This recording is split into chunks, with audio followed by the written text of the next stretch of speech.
औज़ुबिल्लाहिमिनश्शैतानिर्रजीम बिस्मिल्लाहिर्रहमानिर्रहीम। अल्लाह जल्ल शानहू दे नाम दे नाल अल्हम्दुलिल्लाहि रब्बिल आलमीन वल आक़िबतुल मुत्तकीन अस्सलातु वस्सलामु अला रसूलिहिल करीम। अस्सलामु अलैकुम दोस्तों डॉक्टर नसीर कालों CNP ਦੇ ਪਲੇਟਫਾਰਮ ਤੋਂ ਤੁਹਾਡੇ ਨਾਲ ਗੱਲ ਕਰ ਰਿਹਾ। ਦੋਸਤੋ ਚੰਦ ਦਿਨ ਵਿੱਚੋਂ ਮੈਂ ਗਾਇਬ ਰਿਹਾ, ਉਹ ਇੱਕ ਮਸਰੂਫੀ ਦੀ ਵਜ੍ਹਾ ਤੋਂ ਮੈਂ ਵੀਲੌਗ ਰੈਗੂਲਰਲੀ ਨਹੀਂ ਕਰ ਸਕਿਆ। ਦੋਸਤੋ ਅੱਜ ਜਿਹੜੇ ਟੌਪਿਕ ਤੇ ਗੱਲ ਕਰਨੀ ਹੈ ਉਹ ਹੈ ਪਾਕਿਸਤਾਨ ਤੇ ਉਹਦੇ ਹਮਸਾਏ। ਜਿਸ ਤਰ੍ਹਾਂ ਤੁਹਾਨੂੰ ਸਭ ਨੂੰ ਪਤਾ ਹੀ ਹੈ ਇਸ ਚੀਜ਼ ਦਾ ਕਿ ਪਾਕਿਸਤਾਨ ਦੀ ਇੱਕ ਸਾਈਡ ਤੇ ਬਿਲਕੁਲ ਸਮੁੰਦਰ ਆ ਜਾਂਦਾ, ਜਿਹਦੇ ਵਿੱਚ ਸਾਡਾ ਅਜ਼ਲੀ ਦੁਸ਼ਮਣ ਜਿਹੜਾ ਵੇ ਇੰਡੀਆ, ਉਹ ਕੋਸ਼ਿਸ਼ ਕਰ ਰਿਹਾ ਉਹ 'ਚ ਘੁਸਣ ਦੀ, ਉਹ 'ਚ ਵੜਨੇ ਦੀ, ਉਹ 'ਚ ਤਖਰੀਬਕਾਰੀ ਕਰਨ ਦੀ, ਉਹ ਸਾਈਡ ਤੋਂ ਸਾਡੀ ਸੀਕ੍ਰੇਸੀ ਜਾਂ ਸਾਡੇ ਜੋ ਰਾਸ ਨੇ ਉਦੋਂ ਤੱਕ ਪਹੁੰਚਣ ਦੀ। ਉਹ ਸਾਡੀ ਨੇਵੀ ਕਾਫੀ ਹੱਦ ਤੱਕ ਇਨਸ਼ਾਅੱਲਾ ਉਹਨੂੰ ਸੰਭਾਲ ਵੀ ਰਹੀ ਆ, ਉਹਨੂੰ ਦੇਖ ਵੀ ਰਹੀ ਆ ਔਰ ਅੱਛੀ ਤਰ੍ਹਾਂ ਐਕਟਿਵਲੀ ਕੰਮ ਵੀ ਕਰ ਰਹੀ ਆ। ਦੂਸਰੀ ਸਾਈਡ ਆ ਜਾਂਦੀ ਹੈ ਸਾਡੇ ਮਸ਼ਰਕੀ ਬਾਰਡਰ, ਜਿਹਦੇ ਵਿੱਚ ਸਿੰਧ ਵੀ ਆ ਜਾਂਦਾ ਵੇ, ਪੰਜਾਬ ਵੀ ਸਾਰਾ ਆ ਜਾਂਦਾ ਵੇ। ਉਹਦੇ 'ਚ ਇੰਡੀਆ ਦਾ ਬਾਰਡਰ ਜਿਹੜਾ ਹੈ ਉੱਥੋਂ ਅਗਰਚੇ ਦਰਅੰਦਾਜ਼ੀ ਤਾਂ ਬਹੁਤ ਕਮ ਹੁੰਦੀ ਹੈ, ਲੇਕਿਨ ਸਾਡੇ ਤਾਲੁਕਾਤ ਇੰਡੀਆ ਨਾਲ ਪਾਕਿਸਤਾਨ ਬਣਦਿਆਂ ਸਾਰ ਹੀ ਖਰਾਬ ਹੋ ਗਏ, ਜਿਹਦੇ 'ਚ ਹਿੰਦੂ ਬਨੀਏ ਦੀ ਜ਼ਹਿਨੀਅਤ ਜਿਹੜੀ ਆ ਉਹ ਇਹ ਸੀ ਕਿ ਇਹਨਾਂ ਨੂੰ ਦਬਾਇਆ ਜਾਏ, ਜਿਸ ਤਰ੍ਹਾਂ ਵੀ ਦਬਾਇਆ ਜਾਏ, ਪਾਕਿਸਤਾਨ ਨੂੰ ख़त्म ਕੀਤਾ ਜਾਏ, ਜਿਸ ਤਰ੍ਹਾਂ ਵੀ ਕੀਤਾ ਜਾਏ। अगर ख़त्म ना भी किया जा सके तो कम से कम मुआशी तौर पर, अखलाकी तौर पर और बैरूनी तौर पर और बैनुल अक़वामी सतह पर इनू अकेलिया किया जाए, तनहा किया जाए। और उस बहुत हद तक कामयाब भी रहा कई अदवार च। एक बड़ी दिलचस्प गल यह कि इंडिया दे विच जमहूरीयत ऐसी पहले दिन तो अच्छे तरीके नाल उन्हें चलाई कि उत्थे अज भी जमहूरी हुकूमत ही आ, दो च कसाई बैठा हुए और वो जड़ियाँ अकलीयतां ने, छोटे तबके के लोग ने, थोड़ी तादाद वाले लोग ने दूसरे मज़ाहब के, उन्होंने तो बड़ा जुल्म जबर करते हैं, बड़ियाँ ज़्यादतियाँ करते हैं, जिन्हें सरे फहरिस्त मुसलमान ने, उस तो बाद ईसाई और सिख भी ने। तुसी देखो कि हिंदू, मैनू नहीं समझ आई अज तक कि अपनी बरादरी नू माफ़ भी नहीं करते। हिंदुओं ने अपने आप को 4 कैटागरियां तकसीम करके ब्राह्मण और क्षत्री दो आला किस्म के अपने बनाए ने इन्हें ग्रुप, या 2 आला किस्म दी उन्होंने जाता ने। 2 जड़ियां ने वेश और शूदर, उन्होंने बहुत ही बुरा सलूक किया जाता और शायद हुण भी किया जाता, लेकिन ये प्री पार्टीशन टाइम तो उन्होंने बेचारिਆਂ ਨੂੰ ਉਹਨੂੰ करीब नहीं फटकन देंदे ਜਿਹੜੇ आला दर्जे के हिंदू सन। और इसी तरह ही उन्होंने बाकी मज़ाहब ना रवैया भी आ, ताल्लुक भी आ रखते हैं या उन्होंने तंग भी करते हैं। इस वास्ते पाकिस्तान तखलीक तो फौरन बाद ही इंडिया ने साढ़े मसाइल चलते रहे, मुख्तलिफ औकात जंगा भी हुई, तखरीबकारी बड़ी की थी।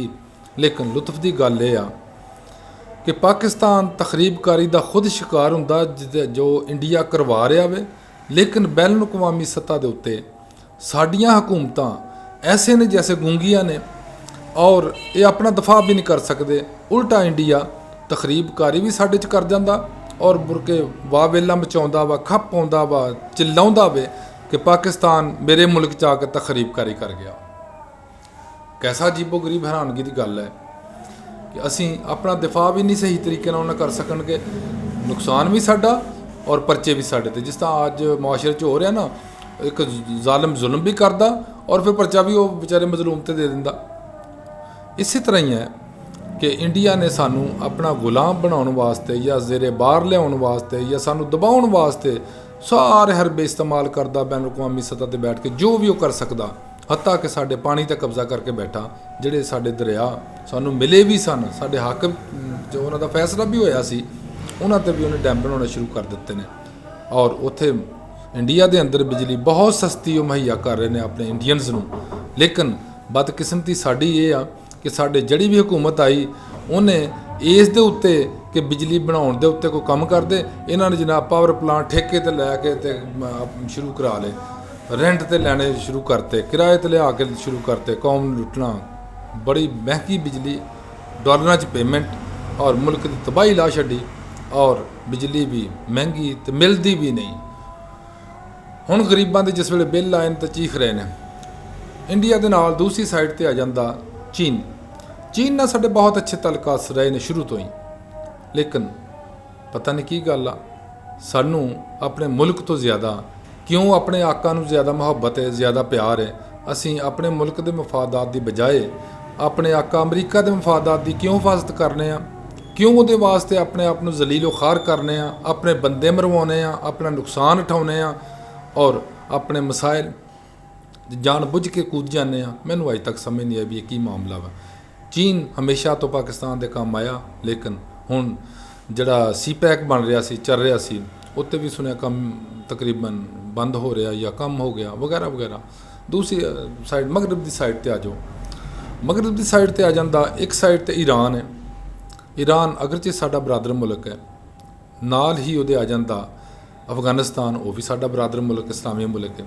लेकिन हैरानगी की गल और तशवीश की गल यह कि साडा दोनों का तलका ठीक नहीं है। ईरान ना तुसीं देखो जिन्हें अज तो 40 साल तो पहले 40 साल तक वो लड़ता रहा कि ना ये जड़े अशराफिया बदमाश अशराफिया सी दुनिया की इंटरनेशनल बदमाशिया जड़ा सी उहदे नाल लड़ता रहा। सारे मगरब ना, सारे यूरोप नाल लड़ लड़ के, अमरीका नाल लड़ लड़ के उन्हें जिंदगी गुजारी आ। लेकिन तुसीं अज भी जाके देखो उन्होंने अगरचे करंसी बहुत कमज़ोर है, लेकिन उन्होंने इतिहाद बहुत है। ईरानिया दलेरी बहुत है। वो जड़ा काम करते हैं वो सिर्फ अपने मुल्क वास्ते करते हैं। जो भी कदम उठाते हैं अपने दीन के मामले वो उठाते हैं, इस वास्ते कि उन्होंने कहा जाता मुहिबे वतन लोग। लेकिन साढ़े मैनू समझ नहीं आती, बार बार वही गल आ जाती है कि साढ़े मुल्क की बजाय जाती मामलात हर बंदा क्यों तरजीह दिंदा इत्थे। मुल्क की हमायत वास्ते, मुल्क के फायदे वास्ते क्यों नहीं लोग सोचते। अच्छा बिल्कुल नाल आ जाओ अफगानिस्तान। अफगानिस्तान भी कई दहाइयां तो अमरीका और साम्राज के खिलाफ लड़ता रहा। पहले रशिया के खिलाफ लड़े जिस पाकिस्तान उसकी मदद करता रहा, उस तो बाद वो सारे यूरोप नाल लड़िया। हुण आके कुछ 2 साल पहले उत्थे तालिबान ने दोबारा अपनी हुकूमत बनाई है। तुसीं हैरानगी की गल आ, मैं जो छोटे छोटे होंदे सां उदों अफगानिस्तान चो पठान साडे आके कच्चियां कंधां बनाउंदे हुंदे सी। तुहानूं सारिਆਂ ਨੂੰ पता होएगा, तुसीं सारे ਜਿਹੜੇ मेरी उम्र ਦੇ या मेरे तो थोड़े तो बहुत छोटे ने उन्होंने पता होएगा कि आण के इत्थे पैसे ਜਿਹੜੇ ਸਾਡੇ पैसा ਸਾਡੇ रुपया कमा के खड़दे सी ਉਹਦੀ ਪੰਡ बन के उन्होंने करंसी मिलती अफगानी मिलते सी। लेकिन हुण अफगानी साडे पाकिस्तान ਨੂੰ तगड़ा हो गया और उत्थे डॉलर बड़ा मुस्तहक, डॉलर की कीमत बजाय अफगानी जड़े आ बड़े मुस्तहकम करंसी है उन्होंने। लेकिन साडे डॉलर ने डार ने आके साडे डॉलर की वो तबाही लाई आ और डॉलर ने अगे पूरी मुसलमान पूरे पाकिस्तानी कौम की तबाही ला छड्डी आ। दोस्तों मैनूं समझ नहीं आ रही अज तक कि ये साल विचों दी अफगानिस्तान किस तरह स्टेबल हो गया। और ईरान तो खैर मतलब बड़े अरसे तो लगा सी, हालांकि उत्ते बड़िया पाबंदियां भी लगियां रही, उन्हें फाइट किया। क्यों? सिर्फ एक अल्लाह की ज़ात और दूसरा अपने मुल्क की मुहब्बत वास्ते। लेकिन साडे मुसीबत यह आ कि साडे ना अल्लाह ते इतमाद रखते हैं और ना ही अपने मुल्क वास्ते असी लोग कुछ करने। पता नहीं की मामला भी सानू अपने मुल्क नाल दूसरों के मुल्क क्यों पसंद ने और अपने मुल्क नाल दूसरों के आका बनना क्यों सानू पसंद आ। साडे सियासतदान ला लो, ब्यूरोक्रेट्स लगा लो, जो भी एलीट्स लगा लो, सारे दे जनाब बच्चे भी बाहर पढ़ते हैं, उत्थे ही रहंदे ने। तो जो मफादात उत्थे होणगे तो ज़ाहर उन्हां दी मर्जियां भी मनणगे, ज़ाहर उन्हां दी हमदर्दियां भी करनगे, ज़ाहर उन्हां दे मफादात की हिफाजत भी करनगे। सब तो बड़ी बदकिस्मती साडे मुल्क की यह आ कि साडे पाकिस्तानी जड़े ने वो दूसरों के मुहाफिज बने ने और दूसरों वास्ते वो खिदमात पेश करते हैं, जदों कि ये खिदमात सानू अपने मुल्क वास्ते और अपने पाकिस्तानी वास्ते करनी चाहिए। अल्लाह ताला सानू ये तौफीक दे। Thank you very much. Allah हाफिज़। अस्सलाम वालेकुम।